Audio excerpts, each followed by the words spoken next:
Hey guys, so just another thing to discuss.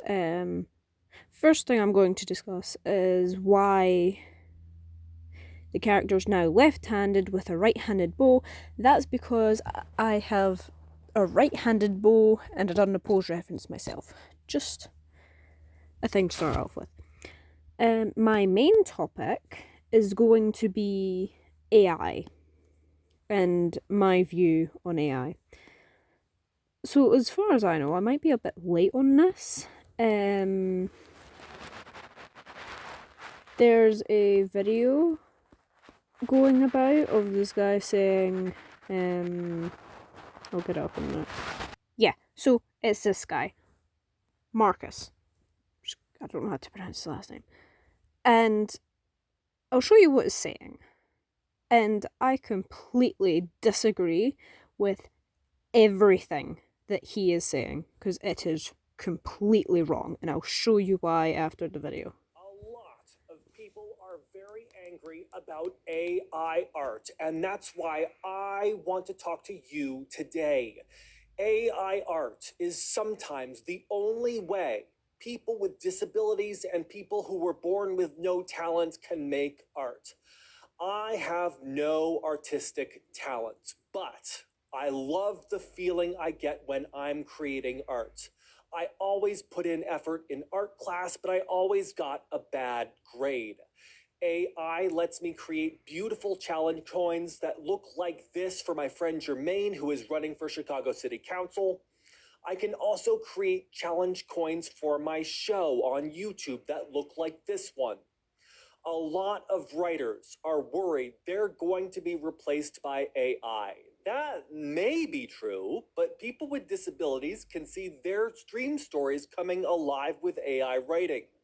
There are a lot of people who had COVID that now have brain fog and want to see their stories in print but can't type them out because of the brain fog. And there are people with dyslexia who have great stories in their heads but just need a little help with the words.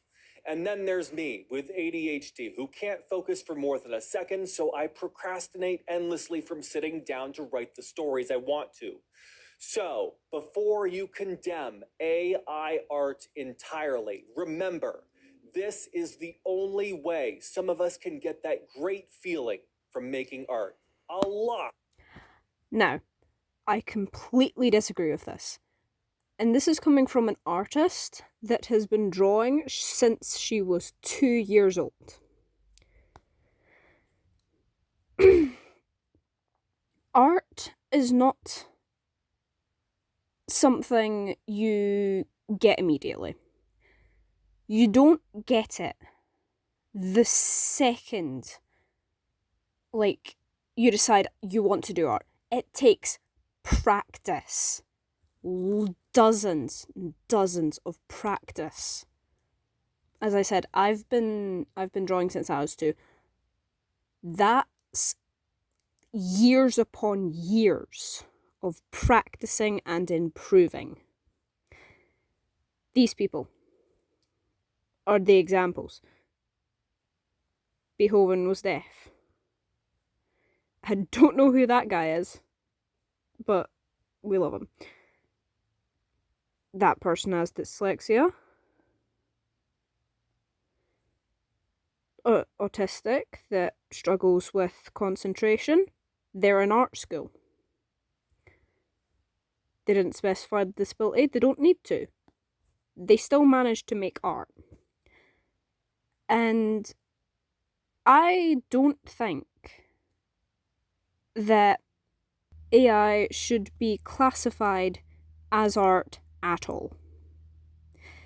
Because from what I know, and I'm saying from what I know, is that all the AI does is scan the internet to find someone else's art piece.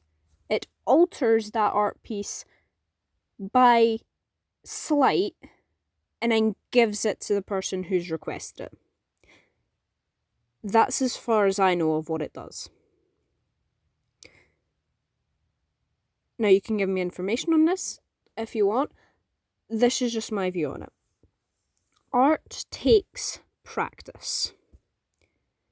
And I'll go back to when I first started my digital art. So we've got this stuff. This, like, amazing art, okay? This is where it started. This is where my digital art started. My mother drew that. I drew this, and this. And before that, I had been doing traditional art on canvas and paper for years. And this is how I started out with my digital art. Compared to my recent arts, it looks shite. It looks terrible. But everyone starts somewhere. And not a lot of people are willing to try that. I nearly gave up several times.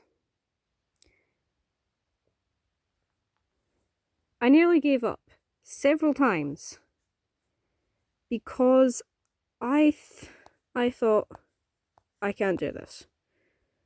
I thought, this isn't good enough. I can't do it. That's what I thought. But I didn't give up. I pushed through.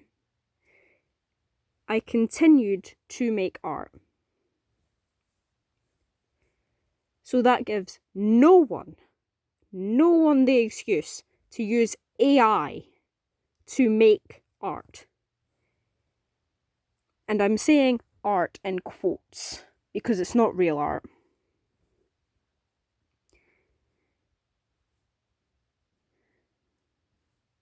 See?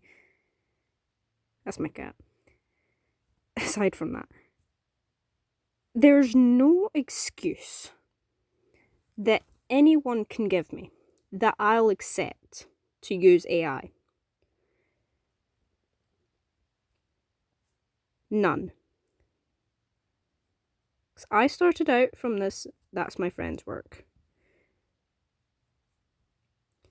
I started from all the way to this, and then went to that. That is a lot of progress. And I can't remember the timeline because this was a while ago. I think that was last year. Because I started digital art 2 years ago, maybe. Relatively 2 years ago. Maybe 1 year. The anatomy is terrible. That's my friend's. Anatomy, terrible. The neck, shoulders, everything about it. Terrible. But that didn't stop me from doing it. And it never will.